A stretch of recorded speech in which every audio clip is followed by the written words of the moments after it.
Hello everyone, good morning. আজকে share করব জামাই ষষ্ঠীর দিনটা কেমন কাটিয়েছিলাম। সকালবেলায় কিন্তু জ্বর সর্দি নিয়ে উঠেছিলাম। এই আদা দিয়ে চাটা খেয়ে সকালবেলা একটু রিলিফ লাগছে। আর জানো তো, কদিন বৃষ্টি হলো, আমরা ট্রিপে গিয়েছিলাম। ট্রিপের আগেও আমার জ্বর সর্দি হয়েছিল, মানে খুব ওয়েদার চেঞ্জ হচ্ছে আর আমার ছোটোবেলা থেকে একটু সর্দি কাশির ধাত আছে। তাও আজকে রোববার জন্য একটু শান্তি পেলাম। আগের বার জামাই ষষ্ঠীতে কাজে যেতে হয়েছিল। আমার মা কিন্তু অনেক আগে থেকেই জামাই ষষ্ঠী করে, এটা শুধু জামাইদের জন্য করা হয় না, এটা ছেলে মেয়েদের মঙ্গলের জন্যও কিন্তু করা হয়। এই বছর তো মায়ের জামাইও হয়েছে, তো এই বছর জমিয়ে জামাই ষষ্ঠী হবে। আমার হাজব্যান্ড সকাল থেকেই এক্সাইটেড, স্নান করেছে, রেডি হয়েছে, গ্যারেজে গিয়েছে, আমাদের গাড়িটা বের করে এনেছে যাব বলে। কিন্তু আমার শরীরটা সঙ্গ দিচ্ছে না, কিন্তু এবার অন্যদের কথা ভেবে রেডি হতেই হবে। চলো দেখতে থাকো। প্রথমে ভেবেছিলাম স্নান করব না, তারপরে ভাবলাম স্নান করে গেলে না নিশ্চিন্ত, যাওয়ার পরে আর কোনো হেডেক থাকবে না। তাই স্নান করে যে শাড়িটা ভেবেছিলাম জামাই ষষ্ঠীতে পরবো, সেই শাড়িটা পরে নিলাম। আর কিছু রেডি হতে ইচ্ছে হচ্ছিল না, প্রচণ্ড গরম জানো তো। রেডি হতে গিয়ে এসিতেও মানে তুমি ঘেমে যাবে, এতটা গরম, একটা ভ্যাপসা গরম ছিল সকালবেলা। আর স্নান করার পর চুল ভেজা থাকে, আরও বেশি গরম লাগে।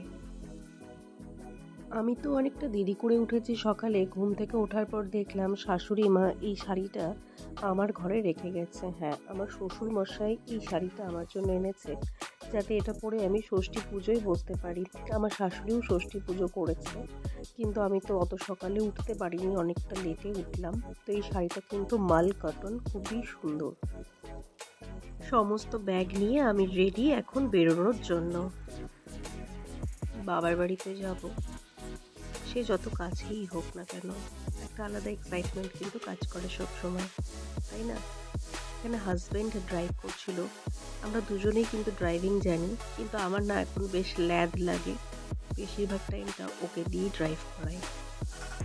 রাত্রেবেলা জ্বর আসাতে শরীরটা খারাপ ছিল, রেডি হতে লেট করলাম, বেরোতেও অনেকটা লেট হয়ে গেল, কিন্তু কি আর করবো। তো জামাই ষষ্ঠীর জন্য এখন যাচ্ছি বাড়িতে। রাস্তায় এক জায়গায় দাঁড়ালাম, গাড়ির টায়ারে হাওয়া নেই, হাওয়া দেওয়ার জন্য। তো এটা হয়ে গেলে এই 5 মিনিট লাগবে, ভিড় নেই বেশি, তারপরে বাড়ি যাব। এখান থেকে আমার বাড়ি 5 থেকে 7 মিনিটের ডিস্টেন্স। চোখ মুখের যা অবস্থা, কিছু মেকআপ করিনি, শরীর যদি ভালো না থাকে না মেকআপ করতে ইচ্ছে হয় না। শুধু জাস্ট লিপস্টিক দিয়েছে একটা নিউড শেডের, আর কিচ্ছু করিনি। আর সানস্ক্রিন লাগিয়েছি, ময়েশ্চারাইজার। আর দেখো আমার স্কিনটা এখন ভীষণই ভালো আছে। আমার মনে হয় একটা হেলদি স্কিন যদি থাকে না, তো এখানে কোনো মেকআপের দরকার পড়ে না। প্রায় 12:30টারও পরে বাড়ি এসে পৌঁছালাম। এই যে গলিটা দিয়ে হাঁটছি, এটা কিন্তু মেন রাস্তার সঙ্গেই গলিটা। আর ওই যে পিঙ্ক কালারের প্রাচীরটা দেখতে পাচ্ছ, ওটাই হচ্ছে আমাদের বাড়ি। বাড়িতে এসে সব ব্যাগগুলো ওপেন করলাম। এখানে মা, মাসি, বৌদি, মাসি বলতে আমার মায়ের জেঠুর মেয়ে, বাবা, সবার জন্যই আমরা কিছু না কিছু উপহার নিয়ে এসেছিলাম। বিয়ের পরে প্রথম জামাই ষষ্ঠী বলে কথা, আর আমি একমাত্র মেয়ে। আর এই যে ষষ্ঠীর ডালাটা এখানে মা সাজিয়ে রেখেছিল, তারপরে মা আমাদেরকে ষষ্ঠীর জল আর পাখা দিয়ে বাতাস করে দিয়েছিল। কিন্তু মা না ক্যামেরার সামনে আসে না, আসতে চায় না, ভীষণ হেজিটেট ফিল করে। তারপরেই আমি আমার জেঠুর বাড়িতে চলে যাচ্ছিলাম। এটা জাস্ট আমাদের বাড়ি থেকে বেরিয়ে অপোজিটে, মানে একটা রাস্তা, এই রাস্তাটা ওই পারে আমাদের বাড়ি, এপারে এটা হচ্ছে আমার জেঠুর বাড়ি। তো জেঠু বড়মা মারা গেছে, বৌদি আর দাদা আছে, দাদার ছেলেও আছে ছোট। তো গেলাম সেখানে, সেখানে গিয়ে সুমনকে, মানে আমার হাজব্যান্ডকে আমার বৌদি ষষ্ঠীর জল ছিটিয়ে দিচ্ছিল, মানে মানে যা যা রিচুয়ালগুলো হয় আর কি, সেগুলো করে দিচ্ছিল। আর সুমন তো খুবই এক্সাইটেড, প্রথমবার। আমাকে রিকোয়েস্ট করলো খাওয়ার জন্য, কিন্তু মা অলরেডি বকা দিচ্ছিল, সকালে দেরি করে এসেছি, ব্রেকফাস্ট বাকি আছে। তো বাড়ি চলে গিয়েছিলাম, ওখানে কোল্ড ড্রিঙ্কস খেয়ে এসেছি শুধু, মানে জেঠুর বাড়ি থেকে। তো এই তো ব্রেকফাস্টে লুচি দিয়ে ছোলার ডাল, সাথে বেগুন ভাজার মিষ্টি যদি হয়, কি বলবো।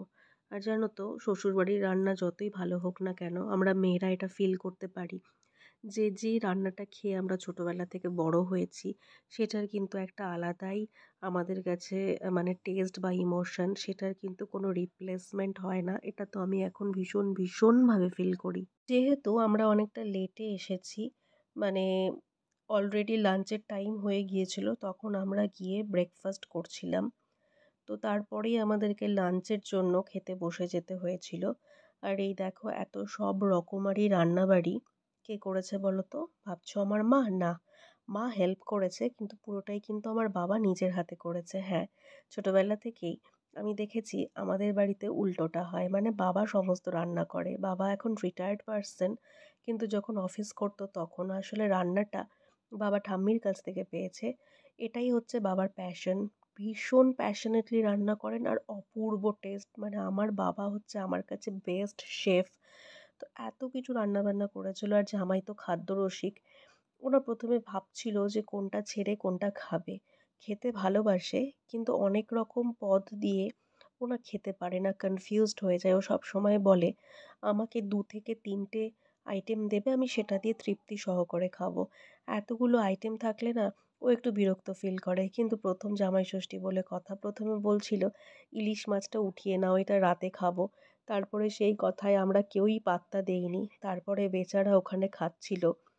তারপরে আমরাও খেতে বসেছিলাম। আমি খেয়ে তো উঠেই গিয়েছিলাম। আমাদের খাওয়ার আর ক্লিপগুলো নেইনি।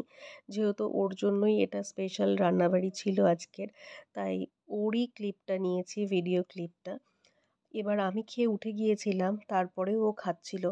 অনেকটা পরে উঠেছে, লাস্টে তো কিছুটা ভাত নষ্ট করেছে।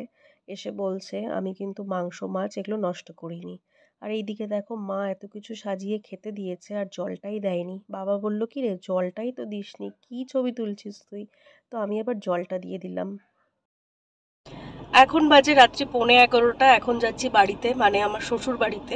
জামাই ষষ্ঠীতে এসে এত বেশি খাওয়া দাওয়া হয়ে গেছিলো যে আমরা সকলেই সারাটা দুপুর শুয়ে রেস্ট নিয়েছি, বিশেষ কোথাও আর যাওয়া হয়নি। রাতে ডিনার করে একবারে বাড়ি ফিরছি। তোমরা সবাই জানিও আজকের ব্লগটা কেমন লাগলো। আমি নতুন নতুন ব্লগ স্টার্ট করেছি, কিছু ভুল ত্রুটি হলে অবশ্যই ধরিয়ে দিও। সবাই তোমরা ভালো থেকো। চলো বাই।